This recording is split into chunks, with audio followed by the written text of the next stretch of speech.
Heboh menantu Anwar Usman diangkat jadi direktur Pertamina Patraniaga. Perkantorannya luar biasa sih zaman sekarang. Anda kan lama di BUMD sebagai komisaris PT Pembangunan Jaya Ancol. Buktinya dulu katanya waktu zamannya nyokap gua di Bank Indonesia, Coach, nggak boleh mempekerjakan saudara. Katanya begitu. Coach kasih solusi. Coach Rene. Dari Gimana? warna jande banget sih. Tapi kenapa identiknya ungu tuh warna Nggak tahu janda sih. ya? Padahal kalau ungu ya itu warna ini loh, warna kerajaan. Kalau Emang zaman iya? Romawi dulu yang boleh pakai ungu itu cuman kaisarnya. Jadi kalau lo berani-berani ya. pakai warna ungu tapi bukan kaisar, selesai. Tapi kalau lo cucu anak kaisar, dapat semua. Mohon maaf, saya bukan kaisar. Apa tuh? Kaisang. Yeay! Sama-sama KS depannya. Ada Kaisar, Kaisang. Kenapa juga saya pakai warna ungu? Bukan hanya sekedar Kaisar, Kaisang. Tapi saya melihat ada satu media yang lumayan menohok saya. Makanya saya pakai baju warna ungu. Ya itu. Karena tulisan merdeka.com-nya warna ungu. Kenapa Paling bisa loh. Lah iya kan? Merdeka.com-nya apa beritanya tuh? Iya Kita merdeka.com. baru selesai ngomong tapera kan kemarin kan. Iya. Ya kan heboh banget tuh, pembahasannya banyak banget.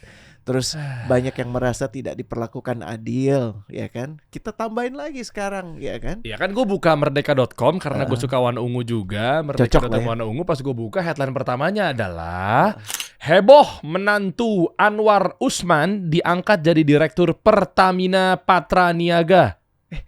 Kamu bukannya baru ngomong dari situ? Iya tadi pagi. Tadi ketemu dong. Sama siapa? Salam dong. Enggak percuma salam tapi gak dikasih kerjaan. Nah tuh perusahaan beri penjelasan begini. Nah aku Sudah takut salah dilakukan ngomong. sesuai ketentuan yang berlaku. Aku takut salah ngomong. Nggak apa-apa. Baru dibayar tadi.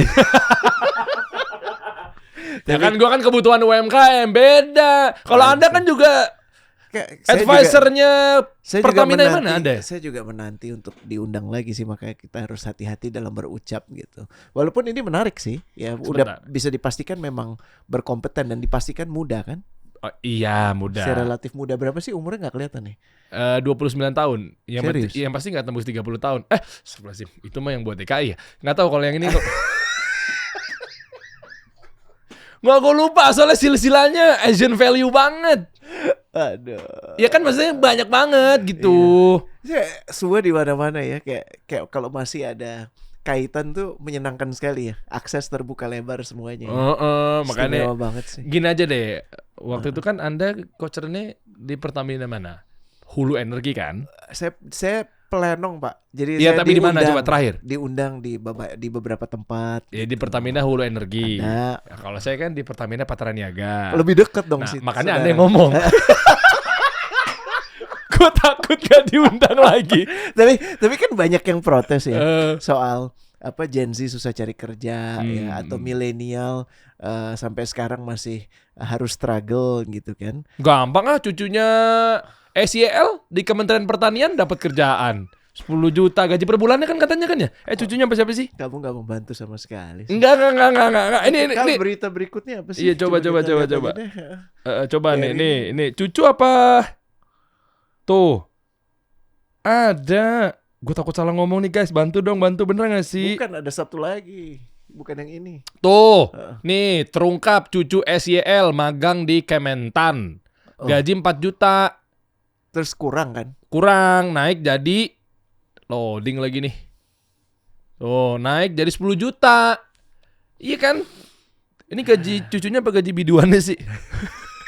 Oh cucu. Soalnya gue nggak pakai kacamata, maaf. Oh iya cucu. Iya.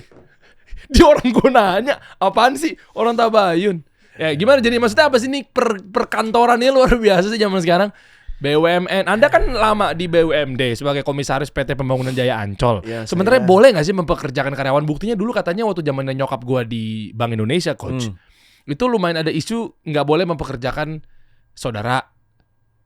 Iya, katanya begitu. Ada kan gini. Gimana sih maksudnya? Kalau pertanyaannya nih, gue kembali ke obrolan kita ya supaya nggak kemana-mana. Tapi sebagai mewakili rakyat gitu ya, beberapa posisi memang terbuka bebas, siapapun boleh masuk gitu. Apakah artinya Kalau lo ponakannya presiden atau ponakannya orang penting, lo nggak bisa dapat kerja di pemerintahan kan nggak bisa juga. Gitu. Cuman masalahnya sudah melalui due process atau belum. Due process tuh gini, udah diseleksi betul. Makanya kan tadi katanya Pertamina Patraniaga bilang sudah melalui proses yang benar. Gitu. Dan ya kita hanya bisa mempercayakan apa yang sudah disampaikan bahwa memang sudah, bahwa ternyata dia adalah ponakan, dia adalah menantu dari pejabat-pejabat ya apa boleh buat, tinggal kita lihat kiprahnya seperti apa gitu sih. Susahnya tuh emang kalau bicara soal delik, kalau kita bicara soal konflik of interest nggak? Ya konflik of interest sih gitu, karena bisa ngebayang nggak? Gue nanya lu aja sih, dikasih solusi gitu terus tiba-tiba ada ponakannya Jokowi kerja di sini, lu bisa nggak memperlakukan orang itu sama yang lain gitu? Wah ya, kalau dia salah mah ya, gue maafin. Gue maafin. Ya kalau perlu lo angkat jadi direktur kasih solusi langsung. Nah cuman masalahnya kan kasih solusi masih kecil banget lah, ngapain lah kan, tidak sebesar dari aspirasi putra-putra para pembesar itu. Bisa jadi dia pengennya kan kasih solusi buat semua, kalau ini kan baru kasih solusi. Jadi tentang dunia karyawan ini, pegawai ini, sebenarnya gue boleh tahu fundamentalnya dulu nggak, Coach? Daripada kita ngobrol lebih dalam, panjangan kemana-mana, mendingan fundamentalnya dulu. Berarti sah ya? Ada undang-undangnya, boleh kita mempekerjakan. Kalau tiba-tiba masuk di ranah abu-abu yang namanya nepotisme gimana? Nepotisme sesungguhnya apa sih sebenarnya? Nepotisme tuh artinya lo itu dipekerjakan karena ada kaitan dengan karena keluarga lo. Gitu. Berarti itu nepotisme dong? Secara kaidah betul, tapi kan harus diteliti lagi apakah memang Pak Bagaskara Ikhlas Sula Arif, keponakan Jokowi, anak adik bungsu presiden, itu memang di antara orang-orang yang ada, dia yang terbaik untuk menduduki jabatan itu. Kalau iya ya nggak apa-apa gitu. Cuman boleh berarti ya? Boleh. Cuman menurut gue sih yang berat itu buat orangnya. Ini dengan bukan cuma mental, harus membuktikan dong. Ya kan sekarang kan udah diberitakan. Ini kan udah masuk ke mana nih? Tempo ya. Udah masuk ini Tempo. Iya kan udah masuk ke Tempo. Fotonya muncul lagi. So artinya apa? Artinya harus membuktikan bahwa saya ini di sini karena kiprah saya. Mendiang Presiden John F. Kennedy di Amerika Serikat itu mengangkat Jaksa Agung Bobby Kennedy, adiknya. Itu menarik ya. Kan semuanya bilang nepotisme dong. Iya, tapi dia merasa bahwa Bobby Kennedy itu orang yang dibutuhkan, dan mereka abang adik itu memang sangat kental kerja kerasnya, dan itu jadi pertanyaan besar kala itu. Cuman dibuktikan oleh Bobby Kennedy sepanjang kiprah dia sebagai jaksa agung, dia menjalankan peran yang bagus sekali untuk serving pemerintahan, bukan cuman kakaknya. Gitu. Karena kebetulan aja kakaknya jadi presiden, cuman yang dia serve itu adalah pemerintah Amerika Serikat. Dua-duanya saking bagusnya ditembak kan. John F. Kennedy ditembak, iya. Bobby Kennedy ditembak. Nah, berarti track record juga ngaruh ya. Artinya kita bisa mengukur bahwa nih orang nih bener-bener ngerti di bidangnya. Tapi pertanyaan gue, ini fundamental kedua.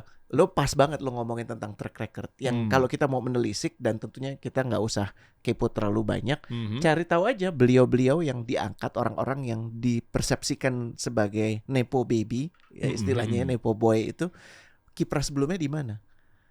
Ya, jadi contoh kayak lo kan mendirikan Kasih Solusi. Sebelum di sini lo di mana? Di media. Iya, apa sebagai apa? Penyiar radio sebagai enggak, persis sebelum lo mendirikan Kasih Solusi, posisi jabatan lo apa? Program director. Iya. Sebelum program director apa? Iya, banyak, ada tim kreatif, ada penyiar radio gitu-gitu. Nah, bayangkan lo dapat jabatan pemilik media, ya kan? Tapi posisi sebelum lo cuma 2 tahun penyiar. Waduh. Ada lompatan nih. Iya, ada lompatan tuh banyak tuh, ntar tuh nanti akhir obrolannya kan? Apa iya dia pengalaman. Ya. Yang kedua jadi kan dilihat dari mana? Dari usia. Dan gak cuma usia. Karena ada orang 20 tahun kerja nggak ngapa-ngapain di situ-situ aja. Ada. Tapi ada orang baru 2 tahun, 4 tahun, 5 tahun, 6 tahun udah melakukan banyak hal. Itu juga ada. Jadi harus diteliti beliau-beliau ini sebelumnya menduduki posisi apa. Kalau di BUMN tuh ada BUMN tier A, B, C. D atau 1 2 3 4 1 tuh kayak Pertamina tuh gede. Ya, Pertamina Holdingnya tuh gede. Nah, anak-anak perusahaannya Pertamina tuh masuk kategori 2 atau B. Ya kan cucunya Pertamina itu masuk kategori 3 atau C gitu ya. Oke. Terus cicitnya 4. Nah, si siapa orang ini Pak Bagaskara ini bekerjanya di mana? Di tier berapa? BUMN tier berapa? Gitu. Kalau bisa Oke. dilihat tuh menarik banget. Ketahuan nggak? Makanya track record tuh penting ya. Oh, ya bisa jadi mungkin memang dia Coba kalau Dia lu dari Pertamina, kan lu apa satu kali. Pertamina Patra Niaga. terpilih sebagai manajer non-government relation di Pertamina. Nah, udah lu perhatikan ya, Pertamina Persero itu tier 1. Berarti manajer di sana ya itu setara dengan direksi di tier 2. Oh, oke. Ya ngerti gue. Jadi Pertamina Persero itu berarti tier 1 itu yang komisarisnya ibu komisaris itu.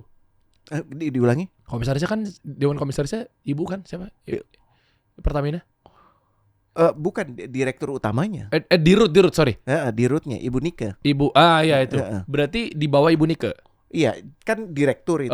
Terus di direktur, bawahnya ada vice president itu kan. baru manajer Terus kan. baru manajer. Nah, ini berarti kalau disebut sebagai manajer itu setara dengan direksi di tier 3-nya lah, kurang lebih seperti itu. Nah, lu bisa ngelihat dari besaran perusahaannya, kompleksitasnya. Jadi ini posisi yang nggak main-main memang, posisi penting. Langsung manajer ya. Tapi bisa jadi mungkin gara-gara di sebelumnya dia banyak tahap. Sangat mungkin. Coba aja cek buka LinkedIn-nya. Nah, lihat aja. Kita lihat pengalaman beliau. Siapa tahu memang ternyata di sebelumnya ada di manajer-manajer di perusahaan-perusahaan swasta Kita misalnya. lihat nih, sebelumnya telah melalui proses seleksi internal mulai jalur profesional atau experience hire. Ya, dilihat aja posisi sebelumnya di mana. Gitu kan. Menulis pesan di LinkedIn itu apa maksudnya? Turun, Bro. Nah itu, Bagaskara sempat menulis pesan mengenai jabatan baru di Pertamina. I'm happy. Oh, dia yang menyampaikan. Oh, kalau gitu ada LinkedIn ya, coba masuk ke LinkedIn. Ada, copy aja Dim, namanya Dim, nama beliau. Nggak apa-apa, ini buat belajar teman-teman ya. Justru kan ini kan udah konsumsi publik, kita belajar di sini. Jadi bukan masalah gibah lah, kan memang ada di media.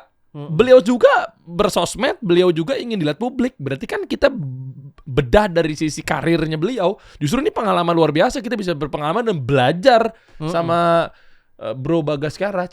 Mas Bagaskara. Namun saat ini tulisan termasuk profil LinkedIn Sudah tidak tersedia. Loh kok hilang? Dihapus. Ya nggak tahu, mungkin dia nggak nyaman untuk di tag. Ya, jadi kita nggak bisa lihat. Iya. Atau pengalaman kerjanya banyak banget, penuh jadi LinkedIn. Sangat mungkin. Jadi numpuk ke bawah-bawah. Sangat mungkin. Tapi menarik sih, tinggal dilihat aja. Iya. Coba masuk ke sini, Din. Nanti bisa difotoin. Jadi bahwa sudah tidak tersedia. Atau ini image. Mungkin ada yang nge-screenshot. Oh iya. Coba image. Buka. Tuh ketik. Ini bukan. Ya pokoknya Mas Bagas. Kita mau belajar nih Mas Bagas. Mungkin Mas Bagas buka workshop, saya mau belajar tentang karir nih Mas Bagas. Saya mau belajar dong gimana cara biar cemerlang gitu kan. Keren nih. Nah, kita harus pelajarin lebih dalam gitu loh, teman-teman. Artinya begitu deh ya. Yes. Oke. Berarti track record itu sangat penting ya coach ya. Apalagi pindah-pindah kerjaan kan kadang kan kita suka ngecek tuh pengalaman kerjanya kenapa setahun doang di perusahaan ini, kenapa 2 tahun doang, itu bisa menjadi tolak ukur. Jadi dari membaca CV-nya dan sayangnya kita nggak punya bahan untuk kita bahas, bisa tahu dia sudah kemana aja. Kalau bacaan gue, kalau ini professional hire berarti memang karena Pertamina professional hire tuh lo misalnya gini, dikasih solusi, lo ada nggak orang-orang yang bisa menduduki posisi sales manager? Lo cek Dimas, lo cek siapa yang baru nikah, si Aldan, lo cek semua, nggak ada yang punya kecakapan itu, atau kalaupun ada masih terlalu junior, sehingga yang lo lakukan adalah ya udah deh gue cari professional hire. Professional hire tuh yang udah punya skillnya dipekerjakan. Nah artinya karena beliau dipekerjakan oleh Pertamina tidak melihat ada kompetensi itu, ataupun kalau ada belum secakap Mas Bagas. Oke. Paham ya? Jadi yang lo bisa lihat kalau misalnya posisi manager ya at least paling tidak 10-12 tahun pengalaman kerja. Dan kalau ini tadi posisinya di mana tadi, Bro? Manager di corporate communication ya. Iya kalau nggak salah ya. Tadi di non-government relations. Nah, artinya dia harus sudah pernah menduduki posisi sama ya di perusahaan lain yang mungkin lebih kecil besarannya dibandingkan Pertamina. Paham ya? Jadi biasanya tuh pemilihan professional hire tuh seperti itu. Karena ini dia punya sesuatu yang unik sekali, yang cakep sekali, yang tidak dimiliki yang lain, sehingga Pertamina butuh orang itu. Kebetulan ponakannya si bapak. Oh, oke. Berarti kalau Gitu. kita ngomongin tentang ponakan presiden, ponakannya gubernur, ini secara global dulu ya. Dikategorikan mental juga harus kuat dan beban juga harus membuktikan bahwa dia tuh bukan gara-gara anak bawaan siapa. Makanya Iya. buat teman-teman sekarang berpikir bahwa waduh, gue bukan anak presiden, tapi gue ada privilege lain nggak? Nah itu tuh permasalahan di perusahaan gimana ya, Coach? Ada privilege lain. Iya, maksudnya? misalnya, ya kayak gue bukan siapa-siapa, ya sudahlah. Ya itu juga jadi problem. Maksud gue gini, gue kembali dulu ke yang tadi Ya, ya. ya. Waktu gue kemudian di Ancol itu kan memang penunjukan politis karena posisinya presiden komisaris waktu itu, dan sama sekali nggak mudah menjalani posisi di perusahaan publik, ya kan? Atas rekomendasi dari orang yang dipersepsikan gue mendukung dia. Gitu, dan artinya gue harus membuktikan kerja gue di situ. Sama juga dengan dia, jadi gue berempati. Nah, kepada orang yang lain yang nggak punya benefit, punya kenalan ya atau ordal, ya jangan terbebani. Karena menurut gue itu lo punya kesempatan yang bagus banget untuk bisa berkiprah tanpa harus dikomentarin lo anak siapa, lo dibawa oleh siapa gitu. Iya, iya. Belum lagi ntar ngerasain PR bahwa tentang karyawan ini kan pasti kan seluk-beluknya kan luar biasa nih, Coach. Oh, dia anak si ini satu. Atau yang kedua lagi, dia mah enak levelnya udah manajer. Dia mah enak levelnya udah si level apa segala macamnya. Kita mah apa tuh, gitu kan? Iya. Kita hanya remah-remah gitu misalnya dan seterusnya.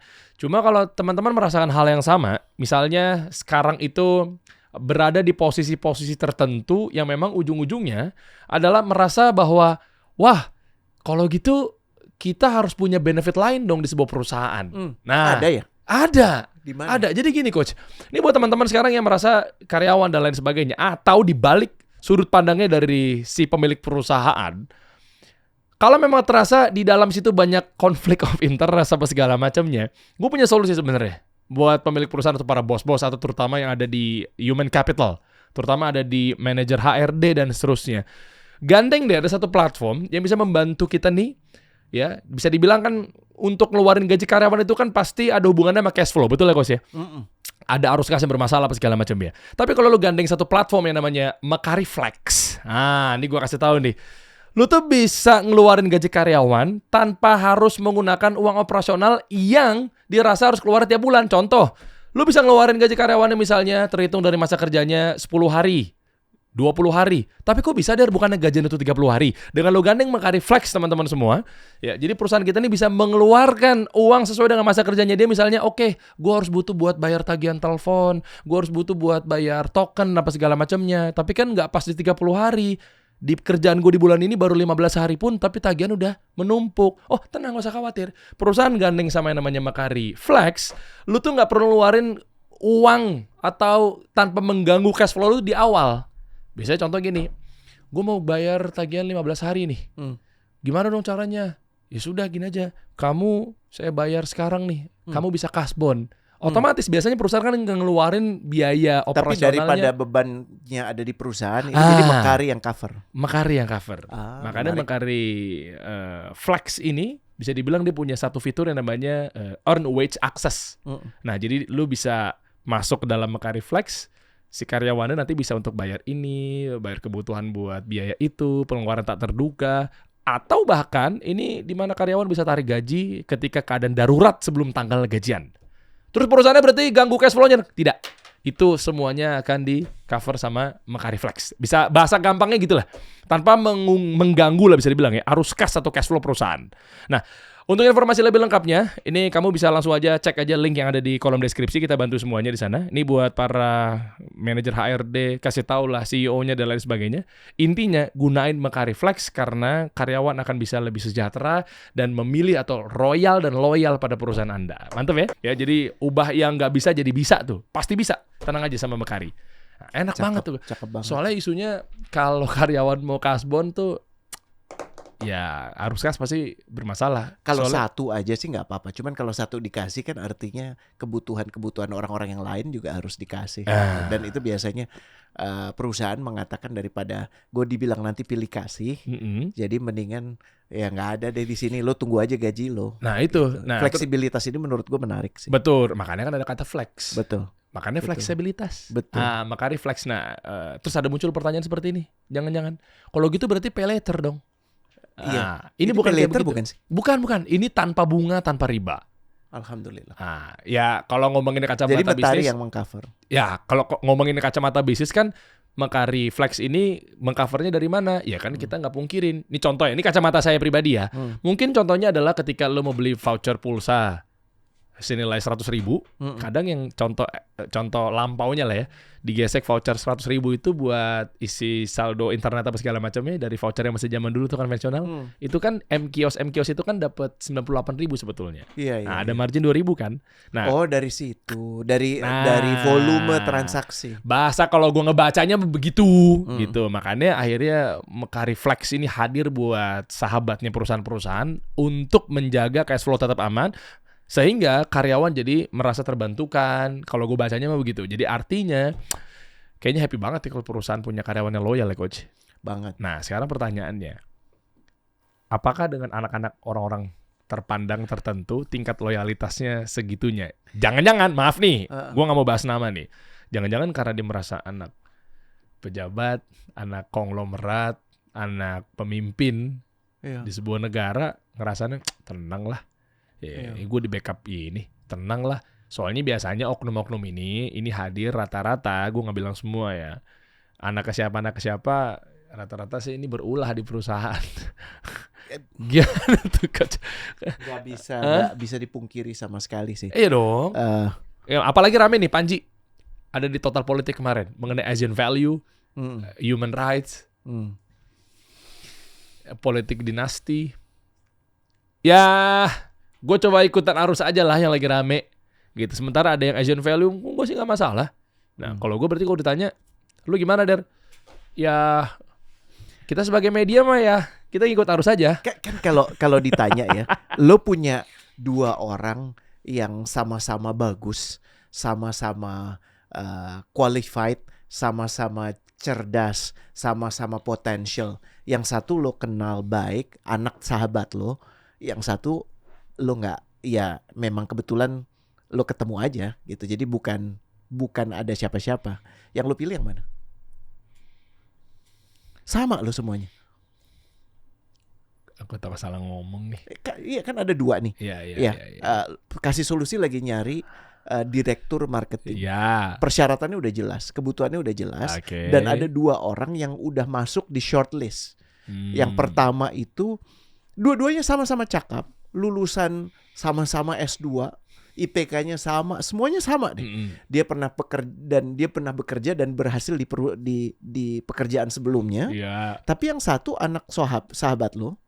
Ya sahabat gue lah. Iya kan? Kan sama, kan gue kenal. Yang satu lo ya memang anyone. Lo pasti pilih anak sahabat lo. Anaknya Renat misalnya. Atau anak, kalau Renat kan udah jelas Ya Mas sih. dikasih solusi. Ya pokoknya, anak gue lah misalnya. Ya udah, ya kan gue udah jelas track recordnya, gue kalau ada apa-apa kan gue bisa pegang bapaknya. Nah itu betul ya. Nah nggak ada yang salah. Cuman pertanyaannya gini, kalau tidak ada, jadi tidak ada perbandingan. Oke. Ya, jadi kalau tadi kan gue bilang ada dua orang kan, ya kan. Kalau ini jadi nggak ada. Cuman lo dipilih karena anak ini dipilih karena dia anaknya Coach Rene. Gitu. Bisa jadi ada satunya lagi. Iya nggak ada ternyata. Atau siapa? Iya, gue mengatakan nggak ada. Oh, jadi misalnya nggak ada. maksudnya tidak ada kebutuhan itu lebih parah lagi, ya. Atau tidak ada keistimewaan anak gue ini. Ya parah. Pada saat lo memilih, artinya lo lebih memfokuskan relationship kita dibandingkan kasih solusi kan. Padahal lo sebagai pemimpin kasih solusi, lo harus fokusnya kebutuhan kasih solusi. Karena kasih solusi itu kan sebuah perusahaan di mana banyak ada orang-orang yang hidup mengandalkan hidup darinya. Paham ya? Nah itu. Nih gue baru dapat datanya nih, maaf nih. Yang Mas Bagas itu, dia lulus UGM-nya tahun 2016. Oke. Diterima di Pertamina tahun 2021. Berarti 5 tahun ngapain? Mungkin bekerja di yang lain, gue nggak tahu. Ya berarti bener dong, bagus dong. Historinya. Not bad, karena untuk bisa, gue nggak tahu 2021 apakah langsung menjabat jadi manajer atau setelah dia 3 tahun 2 tahun setengah di Pertamina baru kemudian dia jadi manajer. Nah ini menarik, 5 tahun itu rata-rata jenjang karir, kita nggak bisa pukul rata memang ya, tapi average-nya lah ya. Jadi 5 tahun itu rata-rata orang nyampe ke manajer itu? Enggak, jauh. Biasanya kalau di perusahaan sebesar Pertamina 10 sampai 15 tahun. Ini Berarti secara emang- umumnya. Ini hebat sekali. He's smart. Oh He keren. is very smart. Berarti bagus dong. Oh iya, he is very smart. Maksud gue gini, Pertamina kan nggak mungkin memikirkan selain daripada kepentingan Pertamina kan. Para pengambil keputusan di Pertamina itu kan pasti fokus banget untuk memastikan orang-orang yang terbaik terpilih. Jadi kalau kemudian menganggap bahwa Mas Bagas yang baru 5 tahun kemudian dipekerjakan di Pertamina, setelah dia berkiprah 3 tahun langsung diangkat jadi manajer. Ini gue asumsikan skenario seperti itu ya, boleh di double check karena link ini kagak ada, nggak bisa dicek. Yeah. Tapi kalau ngelihat dari artikelnya kurang lebih seperti itu. Ya, 2016 lulus dari ilmu komunikasi UGM, Wih keren. terus masuk 2016 dan masuk ke Pertamina 2021. Jadi sekitar 5 tahun pengalaman kerja. Ini beritanya. Yang kedua dapat dari kedua. Yang kedua Priambodo. Enggak, bukan. Menulis pesan di LinkedIn. Bawahnya lagi. Ternyata nggak cuma LinkedIn doang, Instagram juga nggak bisa diakses. Bagas sekarang sebagai asisten manajer di BRI. Jadi tuh nih ada nih informasi nih. 2018 termasuk cepat karir anak ini. Pinter lah. Tuh asisten manajer di BRI. Iya. Sama-sama BUMN juga. Memang nih orang andalan BUMN. Kan baru kebukanya sekarang. Bisa jadi memang dia berkiprah. Jadi kita nggak boleh menutup peluang bahwa memang dia berkiprah. Itu sih. Tuh Instagram hilang, nggak bisa diakses. LinkedIn juga nggak bisa diakses. Tuh. Ya. Coba yang satu lagi deh, kan ada 2 orang ya, yang mantunya private. Ya, putra adik bungsu Pak Jokowi. Coba sekarang yang ini deh, yang Priambodo, kan ada 2 orang. Priambodo siapa sih? Ada, coba deh yang ini. Joko Priambodo. Joko Priambodo sebagai direktur pemasaran yang tadi itu Pertamina Niaga. Oh, Nah, itu beritanya gimana kok sih? Gue nggak tahu tuh. Ini gue juga baru mau baca ini makanya. Ya, Joko Priambodo juga menunjukkan kinerja yang cemerlang. Tuh, kata Corporate Secretary Pertamina Patra Niaga. Next, Top talent management. Pertamina Group. Tuh, kinerja Nah, ada cemerlang nggak tersebut. bisa masuk di LinkedIn-nya nggak? Tuh, kinerja cemerlang. Ya kan, katanya top manajemen. Gimana sih kok cara cepat untuk masuk top manajemen itu gimana sih? Ya memang lo harus membuktikan, kalau lo nggak kenal siapa-siapa, lo harus membuktikan dengan kinerja yang luar biasa. Ya udah. Iya. Berarti kan Kalau lo kenal siapa-siapa, keluar biasaan itu bisa lebih tertutupi lah. Tapi lo nggak boleh malu-maluin. Kalau lo malu-maluin, ya kebuka langsung. Nanti semua ngomong. Ya kan, tiba-tiba anak gue dikasih solusi. Ya nggak? Terus dia di sini troublemaker lagi. Ya kan, yang namanya Dimas sama yang lain kan juga ngomong. Iya kan? Tapi memang perhelatan mengenai isu tentang kalau bawa keluarga itu nepotisme, kolusi itu ngeri-ngeri sedap ya. Sebaiknya dihindari, ya. Tapi memang ya kalau prestasi gimana? Iya, tapi kalau emang itu alur kiprah lo ya susah juga sih. Ya kan, apalagi emang lo aspirasinya ingin untuk merah putih gitu kan, memperbaiki kinerja bangsa gitu. Iya. Maksudnya kan kayak begini-begini kan buat teman-teman, coba gue agak lari ke teman-teman sebentar. Guys, lo punya pengalaman gak sih di perusahaan lo gitu ya? Ya memang tempat lo bekerja sekarang ternyata mungkin ada anaknya siapa atau mungkin iya, kita bisa share sih. Kulturnya, budayanya gimana sih? Contoh, misalnya apakah malu-maluin? Contoh, atau ternyata justru malah dia punya beban dan pundak yang luar biasa sehingga benar-benar membuktikan. Nah, gue pengen tahu reaksi orang-orang di dalam budaya organisasinya seperti apa. Nah, sehingga kita tahu begitu lo coba komen, lo coba terangin dikit, kita lihat, oh ternyata nggak selamanya buruk kok misalnya. Atau sebaliknya, ya kan, yang memang ini jadi troublemaker karena minta dispesialkan, minta dikhususkan, minta diistimewakan. Ceritain aja coba ya. Coba ceritain semuanya gitu sih. Ini menarik, kita bahas lagi ya. Nanti kita bahas di next week ya. Nanti siapa tahu kita ketemu lagi sama orang-orang. Tapi nanti begitu udah dibahas, begitu naik postingannya minggu depan, udah lu nggak usah ngomong-ngomong kalau lagi bahas orang itu. Ntar LinkedIn-nya nggak bisa dicari lagi. Coach kasih solusi.